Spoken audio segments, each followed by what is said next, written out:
Welcome to Fewer Things Better. This is the place for all of us who are big on goals and short on time. Together, we'll explore smart, simple ideas on how to retrain your brain and unlock your life. I'm your host, Kristin Graham. Let's get started. I was catching up with a longtime friend this past weekend. We worked together for nearly a decade, during which time she held different roles across 3 continents. She was super talented, and now she is pursuing a degree in a field in which she's long been passionate, and she's loving being in a learning environment.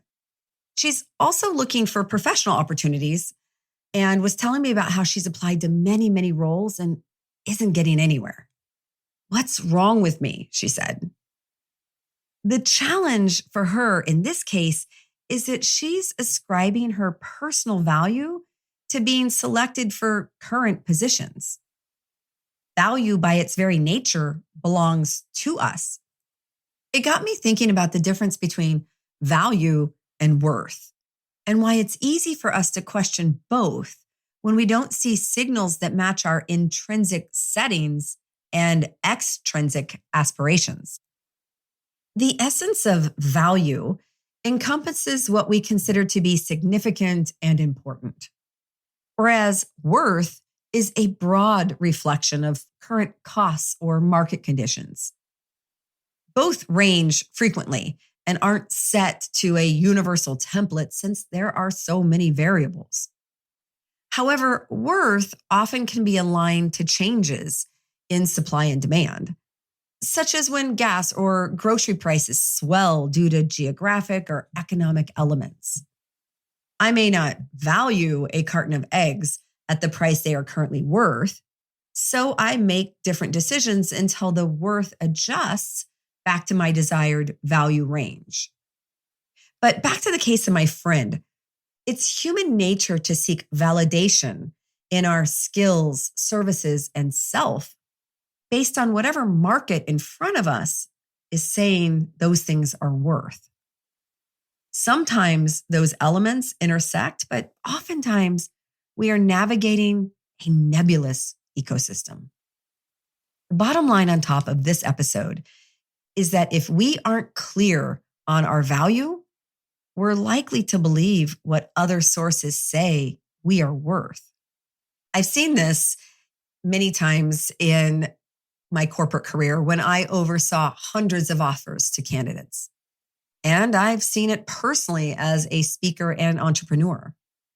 I've been turned down for an engagement that paid $1,000 US, and I've been paid more than $30,000 for the same effort.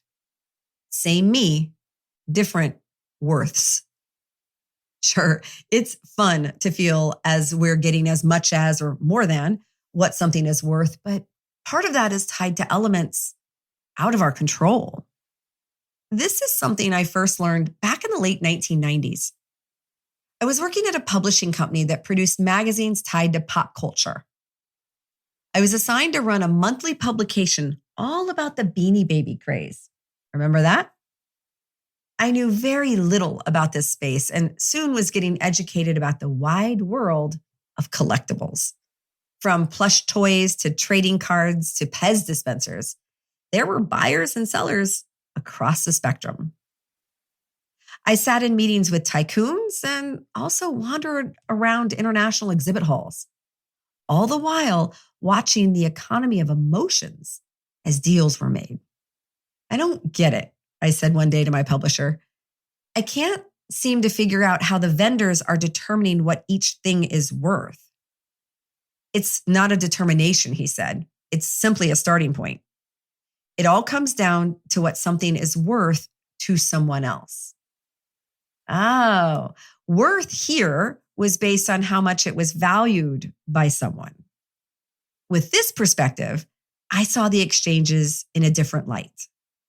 A price point is a statement on current worth. And there are often myriad factors that went into it, such as with the supply chain.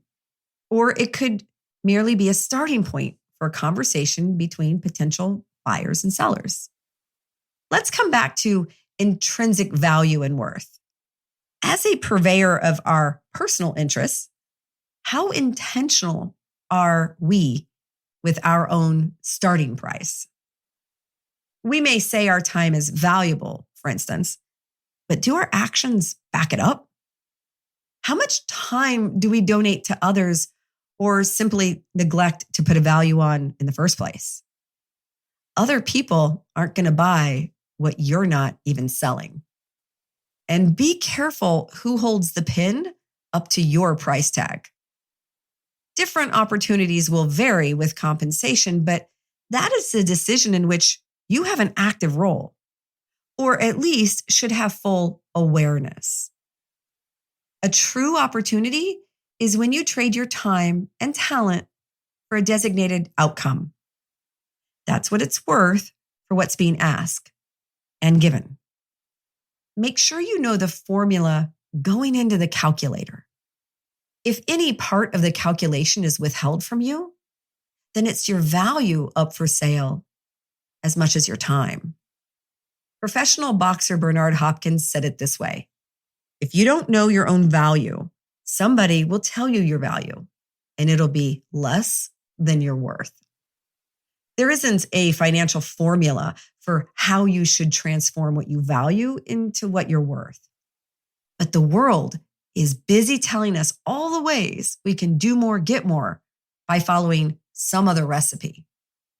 When I was in college, a friend of mine changed her major from English to business because her boyfriend's family told her there was no money in words and literature. While they may have believed that to be true, that isn't a universal truth. Passion and business get to be a yes and. There's no guarantee of success by choosing one over the other. Beware the loud voices that caution against passion as a path and instead offer rewards for comfort and compliance. In a free economy, there will be fluctuations on the what, when, and how much of worth, but it's up to us to never discount our own value. So if you find yourself looking at limited opportunities, remember that it's simply a snapshot view. Things can and will change. What we are worth to others will also change. Our value, however, is a starting point that only we get to set. Invest some time in what you value. It's one of the best ways you can take good care. Besides, you're worth it. Thanks for listening. You can find a lot more like this by following me on LinkedIn or going to unlockthebrain.com and joining the mailing list. And if you found value in this podcast, please take a moment to rate or comment. Thanks so much. And now let's go do fewer things better.